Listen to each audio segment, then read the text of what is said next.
this video we are installing the XinaBoxUploader. This chapter is for Microsoft Windows. Use the link on the screen or in the description below. You first get to the XinaBoxUploader help page.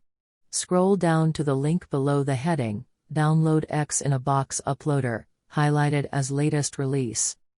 A GitHub page opens. Find XinaBoxUploader.exe and click on the link to download the app. Once it is downloaded, click on the app to run the XinaBoxUploader. First time you run the app, you will see a window saying, Windows protected your PC. Click on the More Info link. Now click on Run Anyway. You are now ready to use XinaBoxUploader.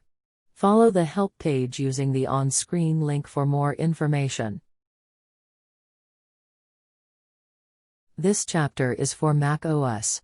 Use the link on the screen or in the description below.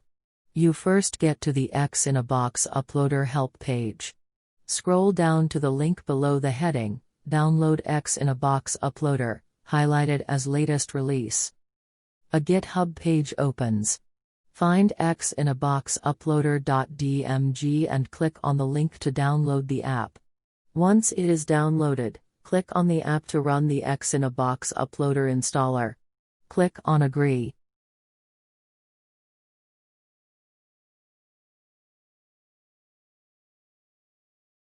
Drag the XinaBoxUploader.app into the application folder.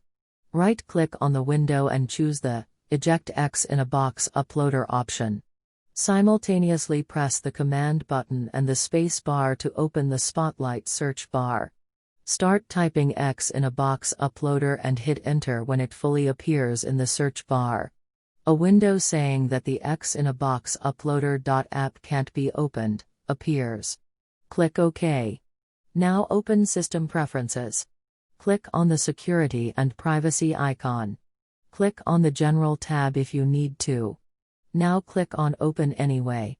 The same window saying that the XinaBoxUploader.app can't be opened appears again, but this time you can click on Open. You are now ready to use XinaBoxUploader. Follow the help page using the on-screen link for more information.